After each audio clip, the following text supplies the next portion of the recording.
जय जय रघुवीर समर्थ. श्रीमद दासबोध. दशक पहिला स्तवन नाम. समास पहिला मंगलाचरण. श्रीराम समर्थ. श्रोते पुस्ती कोण ग्रंथ काय बोलिले जी येथ, श्रवण केली याने प्राप्त काय आहे. ग्रंथा नाम दासबोध, गुरु शिष्यांचा संवाद, येथ बोलिला विशद भक्ती मार्ग.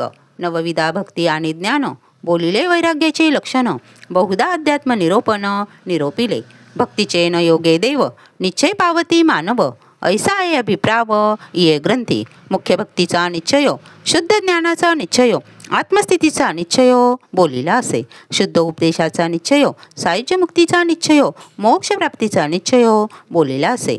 शुद्ध स्वरूपाचा निश्चय, विधेय स्थितीचा निश्चय, अलिप्तपणाचा निश्चय बोलिला असे. मुख्य देवाचा निश्चय, मुख्य भक्ताचा निश्चय, जीवशिवाचा निश्चय बोलिला असे. मुख्य ब्रह्माचा निश्चय, नाना मतांचा निश्चय, आपण कोण हा निश्चय बोलिला असे. मुख्य उपासना लक्षण, नाना कवित्व लक्षण, नाना चातुर्य लक्षण बोलिले असे. मायोद्भवाचे लक्षण, पंचभूतांचे लक्षण, करता कोण हे लक्षण बोलिले असे.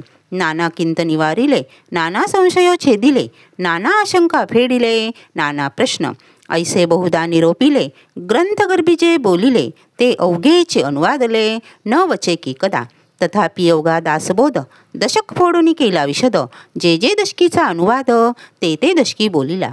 नाना ग्रंथांच्या समती, उपनिषदे वेदांत श्रुती, आणि मुख्य आत्मप्रचिती शास्त्रे सहित. नाना संमती अन्वये, मनोनिमित्या म्हणता नये, तथापि अनुभवासिये प्रत्यक्षात. मत्सर्यासी मिथ्या म्हणती, तरी अवघेची ग्रंथ उच्छेदती. नाना ग्रंथांच्या समती भगत वाक्ये, शिवगीता, रामगीता, गुरुगीता, गर्भगीता, उत्तर गीता, अवधूत गीता, वेद आणि वेदांत, भगवद्गीता, ब्रह्मगीता, हंसगीता, पांडवगीता, गणेश गीता, यमगीता, उपनिषदे, भागवत इत्यादी नाना ग्रंथ समतीस बोलिले येथ. भगवत वाक्य यथार्थ निश्चयसी, भगवत वचनी अविश्वासे, ऐसा कोण पतित असे. भगवत वाक्या विरहित नसे, बोलणे इथीचे. पूर्ण ग्रंथ पाहिल्या विन, उगाच ठेवी जो दूषण, तो दुरात्मा दुराभिमान. मत्सरे करी अभिमाने उठे मत्सर, मत्सरे तिरस्कार, पुढे क्रोधाचा विकार प्रबळे बळे. ऐसा अंतरी नासला, काम क्रोधे खवळला, अहंभावे पालटला प्रत्यक्ष दिसे. काम क्रोधे लिथाडीला, तो कैसा म्हणावा भला, अमृत सेवताच पावला मृत्य राहू.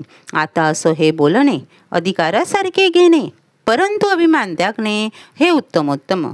मागास्रोती आक्षेपिले, जिये ग्रंथी काय बोलिले, ते सकळही निरोपिले संकळित मार्गे. आत्ता श्रवण केली याचे फळ, क्रिया पालटे तत्काळ, तुटे संशयाचे मूळ एकसरा.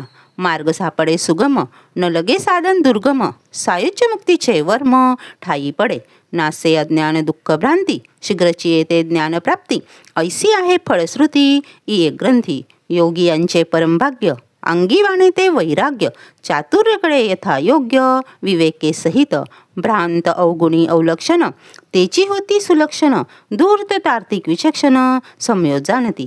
आळसी तेची साक्षेपी होती, पापी तेची प्रस्तावती, निंदक तेची वंदू लागती भक्ती मार्गासी. बद्धची होती मोक्ष, मूर्ख होती अति दक्ष, अभक्तची पावती मोक्ष भक्ती मार्गे. नाना दोष ते नासती, पतिततेची पावन होती, प्राणी पावे उत्तम गती श्रवण मात्रे. नाना धोके देह बुद्धीचे, नाना किंत संदेहाचे, नाना उद्वेग संसाराचे नासती श्रवणे. ऐसी याची फलश्रुती, श्रवणे चुके अधोगती, मनास होय विश्रांती समाधान. जयाचा भावार्थ जैसा, तयास लाभ तैसा, मत्सर जरी जोपुसा, तयास तेची प्राप्त. इति श्री दासबोधे गुरु शिष्य संवादे मंगलाचरण नाम समास पहिला. जय जय रघुवीर समर्थ. ओम श्री गुरु दत्तात्रय श्रीपाद श्री वल्लभाय नमः. जय जय रघुवीर समर्थ.